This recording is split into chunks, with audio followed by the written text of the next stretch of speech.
By 7 a.m., he's read the equivalent of a book, about 150 pages of news and views from around the world, and worked on writing his own book, his 12th. This is the best time of my day, and I devote the first 2 hours, 1.5 hours for reading and writing. He invites me to sit with him at the breakfast table, showing the special packet he gets called the Shimon Post, and sharing some philosophy. The problem is, violence is a sickness, and it bothers me. I'm thinking all the time, can it be cured? This is all before he starts his day job as the President of Israel. Shimon Peres is the oldest serving president in the world. He turns 90 this year. And yet on a typical day like today, his schedule teeters on the edge of insanity.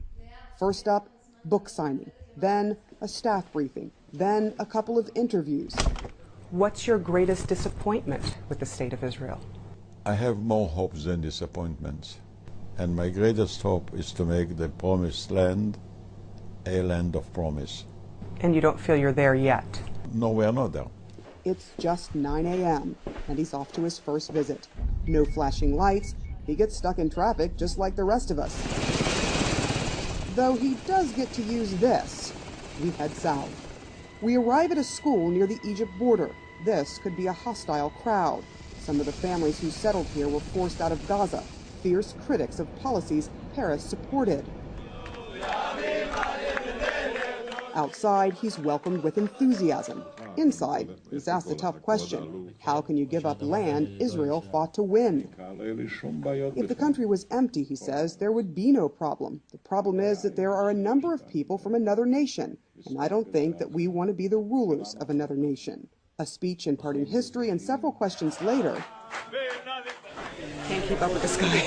We head to a harvest festival on a kibbutz, a self-sufficient farm where everyone shares the profit and lives on the land. How many times have you done that in your life? I was working with cows in my kibbutz, and I was famous as a good milkman. After a short tour and a speech of encouragement for people in an area on the Gaza border that takes the brunt of rocket attacks, he has lunch. All the while, the military imparting real-time intelligence. Then it's back to base. You never stop. No, I don't know what people are doing on holiday. It's a waste of time. Complete waste of time. You just say forget it. Complete waste of time. Better to work.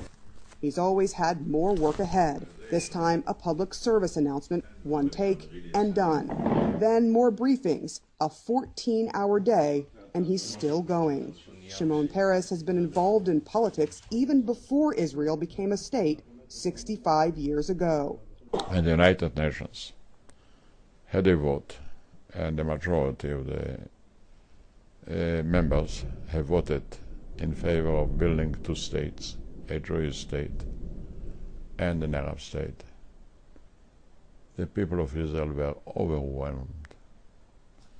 The whole country was dancing and singing. And I remember Ben-Gurion standing as a sad person, watching the people dancing and singing. And he said, now they sing and dance, tomorrow there will be bloodshed. He's seen that too, even after witnessing the signing of the 1993 Oslo Peace Accords. Do you think that you're any closer to a two-state solution now than you were back in '93? I don't know, because I don't know where and when is the end. I can say we are far away. His one regret is more about his humanity than his politics. He says he regrets hurting or embarrassing others and is trying to make amends. Though he has lived a full life, he says he feels like he's just getting started. Sarah Seidner, CNN, Jerusalem.